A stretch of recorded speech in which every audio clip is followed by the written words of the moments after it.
Have you ever played a video game before? Have you ever gotten bored of what that game told you to do and instead decided to just wander around and then you found a really cool dungeon or something and then that led to this whole other little quest chain and this whole mini narrative thing?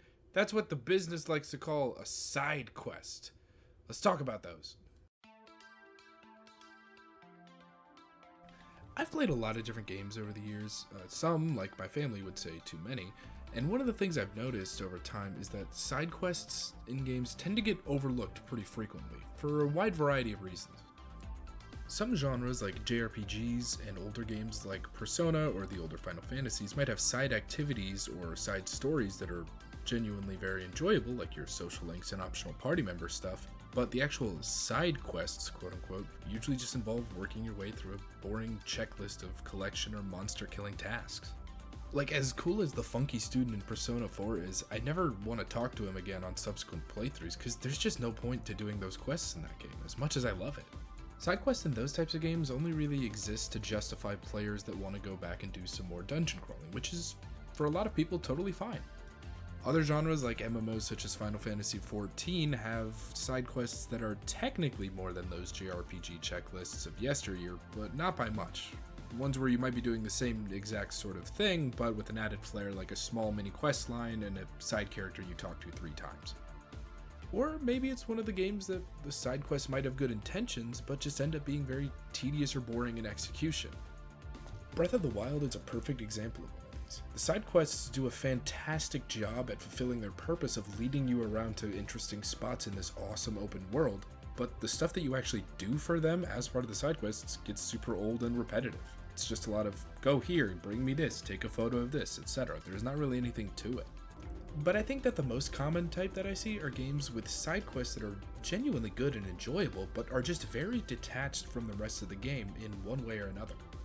The Fire Emblem series has a lot of great optional, unless you want the best ending, looking at you, Roy, chapters that give good rewards, have cool character interactions, and maybe even some unique gameplay ideas in the form of its paralogs, but they're all optional and they don't affect anything in the world outside of themselves and have no real character ramifications.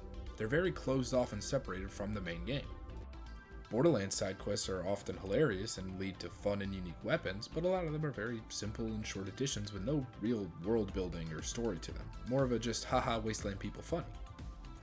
And there's honestly nothing wrong with that kind of stuff. I know I love a bunch of these types of side quests and the additional gameplay and character moments that they can often provide. The craziness and sort of weird happenings and characters the Yakuza series is famous for are almost entirely all within the side content of the games, and I love all of that.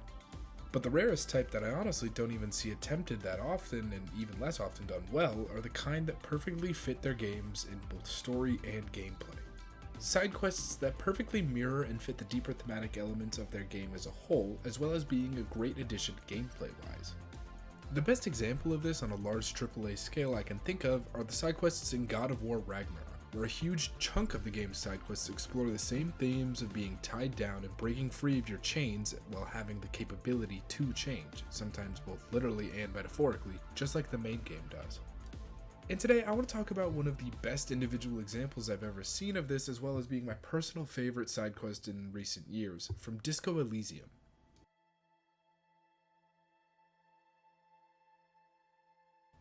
Released in 2019 by ZA/UM, ZA/UM, I don't know, I'm sorry. Disco Elysium is a game about a society in the latest stages of decline. The game takes place in the fictional city of Revachol, a city flooded with drugs and caught in a serious conflict between union workers on strike and the company they work for with seemingly no end of backhanded means to try to get them to return to work. It's a role-playing game that enters you into its world as an alcoholic amnesiac and tasks you with solving the murder of a hanged man while you develop yourself with an entirely blank slate. So blank a slate that you don't even know your own name at the start of the game. One of the things that sets the game apart from other RPGs like it are its really unique skills and stats and how they function. You have simple skills that you might see in other things like empathy or suggestion that have pretty straightforward uses, alongside more abstract ones like a spirit de corps, which represents your ingrained knowledge and experience of working as a police officer. All of these skills allow you to interact with the world in a huge variety of ways, but the skills themselves also directly talk to you in the form of voices in your head. I'm going to do my best not to go into a lot of main plot specifics so that I can avoid spoilers, since I really do think that you should give this game a shot. It's one of my favorite narratives in recent years. But suffice to say, one of the biggest appeals of the game is the complete freedom that it offers to players. The game is all about interacting with the world around you and the people in it as you try and chase down any and all possible leads on the case to figure out who killed this man that's hanging on a tree nearby where you start the game. Gameplay consists entirely of running around this relatively small world and interacting with the things and people around you in interesting ways, a lot of times based on those skills and stats I mentioned earlier. This allows you to build entirely unique characters that will drastically change how you go about the story, even if you make the exact same choices. For example, if you focus on more physical skills and athleticism, you can probably make the jump on the roof early in the game and get to the docks way sooner than you would otherwise. And if you have a high passive perception stat, I'm talking to Gary the crypto-fascist, not going to address that right now, you'll notice he's wearing one of the victim's missing armor pieces. Pair that with a high composure skill and you can make him confess to stealing it and take it from him. Even beyond that, the game lets you customize your character personality as you go as well. You can veer to whatever extreme you like, and your dialogue and choices will reflect that. You can be an alcoholic fascist, a drug-addicted centrist, or even a communist struggling with sobriety, and aren't we all? As well as everything in between, with side quests and organizations present for each of the political groups. The thing about the game, though, is none of that really matters. This isn't the type of game where your choices affect the fate of the world or even the world itself, only the people within it. You aren't on a quest to usher in a global Masovian communist empire. You're here to solve a crime, and that's it. This world is already fucked. There's nothing you can do to fix it. All you can do is exist in it. Just like all of the characters you meet and interact with throughout the game. And that idea is the core of the game. That's the central theme to Disco Elysium. Despite whatever your own individual thoughts or stances or actions on it are, the world doesn't care. The system is already dead, and this is just a story about the people that have to learn to live in its decomposing corpse. And all of this, all of these complex ideas, the nihilism mixed in with the faint glimmer of humanity and hope is emblemized in one specific side quest of the game that I want to talk about. And that is the side quest that involves this woman. And I can hear it. I can hear the questions. Who is this woman? Well, I can't literally hear it, but you get the idea. And that's a good question. I don't know. Well, I do. That's a lie. It's to build suspense. But more importantly, you don't know. You can run into her on the second day of the game, standing outside the bookstore browsing the books, and all that the game can tell you is that she's a working class woman, and even that's just based on your observations of her yellow fingers and her tired appearance. And this beautiful quest, this absolute masterpiece that I want to talk about, begins with you simply walking up to her, saying hello, and proceeding to antagonize her for literally no reason. That's right, my favorite side quest in this game starts by just walking up and making a complete ass of yourself to this random woman who's just trying to buy some fucking books. But seriously, you just walk up to this random woman that you've never met before and ask her if her husband has gone missing for some reason, and as you might expect from this, she gets a bit annoyed at you and your constant insistence that her husband is missing. So naturally, you of course take things even further and volunteer to help find her missing, not missing husband. Luckily, there's a nearby drunk person sitting right there on the stairs. Hooray, you found him! He was 20 feet away the whole time. Once you investigate this man and his, drunkenness, I guess, you can then report back on a job well done to the woman who presumably witnessed this whole event since you don't even really leave her field of vision. But of course, this isn't her husband, this is just some random drunk guy. But it's when you point him out to her that things really do start to develop here. If you have a high enough empathy skill, you get special dialogue after she voices her confusion. You begin to detect real worry in her voice. As she lightly berates you for assuming that as a working class woman she must have an alcoholic husband, she admits that her husband is actually an alcoholic, and while he isn't missing per se, she doesn't know where he is, and she hasn't heard from him. this weird prodding of yours has forced her to confront her anxieties until she can't avoid it anymore. She becomes upset at her husband because he's forcing her to worry about him now. At this point, you can actually offer to really help find him, and she's genuinely relieved for the help, even if she can't really bring herself to outright ask you for it. And so you ask her some details about her husband to help identify him before you head out. From this, you learn that he looks somewhat like you, which is a nice way of saying like a disheveled, overweight alcoholic, and that he's wearing his favorite jacket with a bright blue inner lining, his cool jacket that he refuses to get rid of, and that she last saw him yesterday morning. And that's all you get for now. You make a note of it, and you continue your investigation throughout the story. Hopefully you'll find some more information as you chase down other leads relating to your own murder case, which is something that happens quite a lot in this game. Assuming that you talk to this woman on the first day she appears, day 2, the next day the bridge to the fishing village is repaired, and the rest of the map gets opened. So players have access to a huge amount of new ground to cover, so you make like Nathan Drake and you head out to explore uncharted territory. If players explore the fishing village area, to the south they'll find wouldn't you know it, a group of drunks. But when you talk to the 3 of them, you'll find they aren't exactly helpful. One of them is a cheery narcotic salesman who will openly offer to sell you, a cop, drugs. One is a depressed man who goes by the name Idiot Doom Spiral, and the last one is so belligerently drunk all he says is "don't call Abigail." Not much to look at, truly, but they're a group of drunks, so you think maybe interacting with them will point you in the right direction to find our missing alcoholic. And of these 3, the main one that you're going to talk to is none other than the gloriously named Idiot Doom Spiral. And if you talk to Idiot Doom Spiral, he has a couple tasks for you. The first among those, and the chief among them, is to bring him booze, which can be bought off of his friend sitting literally 2 feet away. Giving him said friend booze opens him up to sharing his life story, which who cares about blah blah blah blah blah. The real thing though is after that his next request is for you to find his jacket, which he describes as being a really cool jacket that he recently stole and promptly lost somewhere around here. And this might ring a bell and bring to mind our missing husband's cool jacket. Unfortunately, Idiot here has no idea where it could be, but it's something to keep in mind as you explore this huge new area you have access to. And explore you do. You explore this new area more and more until you make your way to the back and find the pier. And here, if you're observant, you can find Doom Spiral's jacket. It's fucking disgusting and covered entirely in bird shit. I'm not sure what I expected from a man who calls himself Idiot Doom Spiral, but I guess better? I don't know. Anyway, the jacket is so dirty that all you really are able to make out is that it is a jacket. You grab it and you continue exploring. And to the north you see something, a path onto a small boardwalk at the edge of the pier, and you walk down it. And as you walk, a high passive perception will alert you to a horrifying stench filling the air. A stench that you recognize and strikes fear into your body. The stench of death. And when you get to the end of the boardwalk, you find it. A dead body.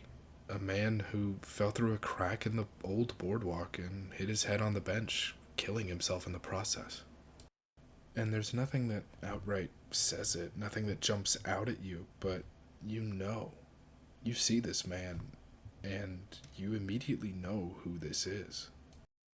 This feeling of dread builds in your gut as you begin to examine his body for confirmation. Your examination tells you that he died on this pier around 2 days ago and has been sitting in the elements ever since. He's surrounded by alcohol bottles suggesting severe inebriation at the time of his death, and he's gone through an entire pack of mint chewing gum just to try and cover the stench on his breath. And he's wearing a dark leather jacket with a bright blue lining on the inside. This is the woman's husband. On the inside of his jacket pocket you find a library card with the name Billy Mejean, and it occurs to you that you don't even know the woman or her husband's name. Either one of them could be Billy. If you decide to take the case, you return to your car radio and contact the police department to report a dead body, and they take over from there. All you can do is to report the loss to the working class woman. And so you call the library. You talk with an employee there that confirms the library card belongs to the woman, who sometimes gave it to her husband so he could check out books for her on his way back from work. and she gives you their address, which is Unit 20 of the nearby apartment building. So you go there. You stand outside Unit 20 and prepare to deliver the worst news to this unsuspecting woman. This woman that you talked to once and annoyed into admitting her worries to you is now about to face this most extreme worst case scenario that one could imagine. And as you stand there, you ask your partner for advice. But all that he can say is that there's no easy way to do this. It just has to be done as soon as possible. And he gives you this advice. Just don't say that you know how they feel. You don't. You knock, and your passive empathy can hear the fear in her voice as she lets you in. You walk into this tiny apartment as she attempts to make small talk, asking you if you'd like some tea and other things. And she asks if her husband has gotten himself into trouble again and if she needs to come get him at the station. And you can engage with these little diversions for a while, but eventually there's only one way forward. You just have to tell her. And the conversation that follows is just gut-wrenching. You fill her in as best you can on what happens, but she's just struggling to deal with the shock of it all. And your decisions on how to break the news to her will affect her forever on a personal level. But they're not decisions like lying to her or not. They're just deciding how's the best way to tell her the facts. Do you tell her definitively if it was an accident, or say there's an ongoing investigation? Do you say yes when asked if he was drunk, or do you offer a non-committal nothing answer? And since you've stepped foot into the apartment, the voices in your head have been going off constantly, telling you about her reactions and thoughts. Your own empathy helps you decide what to say. Your pain threshold tells you how the news physically affects her, and so on and on. And all of this culminates in my favorite line from the voices in the entire game, when deciding if you should tell her how long he's been out there. If you say 2 days maybe, it will be etched in her mind forever. And the last choice you can help her with is if she should call her daughters and let them know immediately, or just wait until they come home tomorrow. With that, you give her your condolences one last time, tell her where to find him in the morgue, and you step out and let her begin to just deal with everything. And as you step out, you speak with Lieutenant Kitsuragi, and all you get is a brief discussion saying you've done well, and that you've done all you can do. It's up to them now. And that's it. You get your experience points, you scratch off the quest in your notebook, and you might even level up and get a new skill, but you never see this woman again. You don't get a chance to run into her and her daughters a couple days from now and check in on them. That's not the type of game this is. As I said before, Disco Elysium is a game that's not about a society in decline, but a society that's declined. It's reached the natural endpoint of the cycle, and now it's just actively falling apart. The world is already dead, and this is a story about the people forced to live amongst the rubble. I've spoken a lot about player freedom in the game, and there really is, but the thing is, the freedom you get doesn't matter. It's almost an illusion. You're free to be as racist or as fascistic as you want because it won't affect the world in any way. It will only affect the people around you. Because that's all there is to the world. The people that inhabit it. The Working Class Woman's Sidequest is a perfect microcosm that encapsulates all of these ideas while driving home the connection between the story and the gameplay that you experience it through. See, as I recounted the plot of this quest, I spoke about what you experience as a player, but in reality, I was talking about what I experienced as a player. Because Disco Elysium is such an open-ended game, the order that you find information and accomplish tasks is able to change wildly between players. This very quest can unfold completely differently. For example, I know some people that never talked to the woman outside the bookstore and began the quest just by finding the random corpse as they were exploring. The whole part of the story about the group of drunks doesn't actually relate to the quest at all. The framing of the game just led me to assume there was a connection where it seemed like there would be one, and I'm not even sure if that was intentional. My mind just assumed that this missing man was either in or knew the group of drunks in the village. I assumed that maybe Abigail was the name of the working class woman, and this quest would just turn into a wacky goose chase trying to sober Don't Call Abigail up and get him home safe now that the bridge was finally fixed. And holy shit, did it not end up being that. But even if you had a wildly different experience than I did, it doesn't matter. At the end of the quest, you still get tasked with delivering the news to the woman, whether you've met her before or not. The outcome is the same here because there's nothing else it could be. This was always how it was going to end from the beginning. If you've done some math and paid a little bit of attention to the dates I've been talking about, you might have realized that the man died the morning of the first day. By the time you take control of your character and enter this world, he's already dead. There's nothing you can do to save him because this isn't a story about saving his life, it's a story about dealing with his death. The choices you make in that apartment don't affect the world, but they feel like some of the most important ones in the game because they affect her world. They're the most personal choices in the entire game. The entire scene is visceral. A feeling of dread permeating from the moment you knock on the door and isn't relieved, but instead replaced by the pain of having to watch this woman react to her entire world being shattered in an instant. It's all just so human. What starts as a silly little gag bothering a woman about her potentially misplaced husband results in her worst fears and anxieties being brought to life, and all you are is just a small part in that story for her.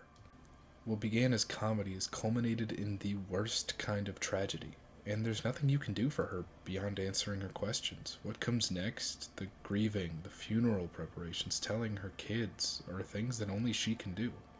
Your part here is over. And then you step out and you get back to it.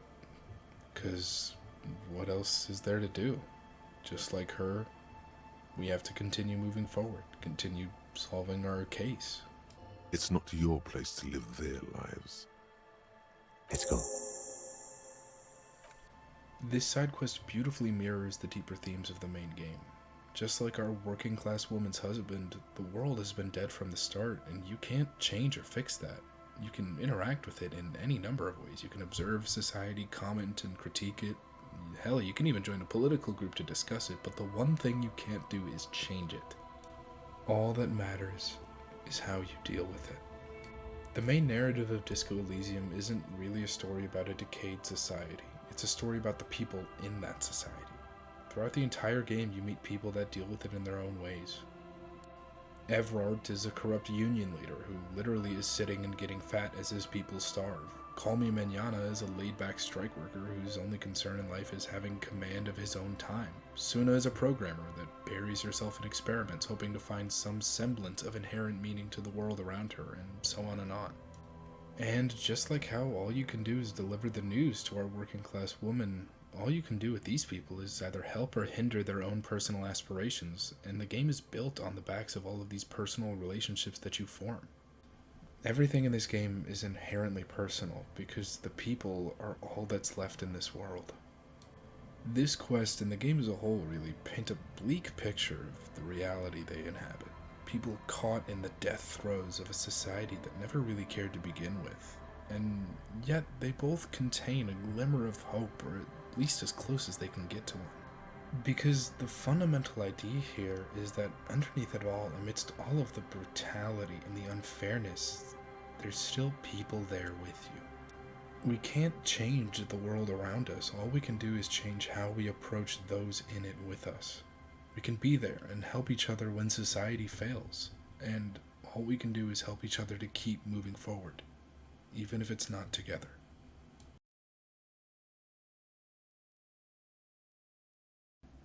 Hey, thanks for watching and tuning in if you were interested. It means a lot. I know Disco Elysium is not exactly a diamond in the rough, hidden gem sort of situation, but I feel like I don't see people talk about this side quest that really blew me away and kind of threw me for a loop when I did it. So I just wanted to talk about it. I don't really have an outro or anything prepared. Just kind of rambling because it feels really weird to just end it at that point. Like, I feel like there needs to be something. So I don't know. Do whatever.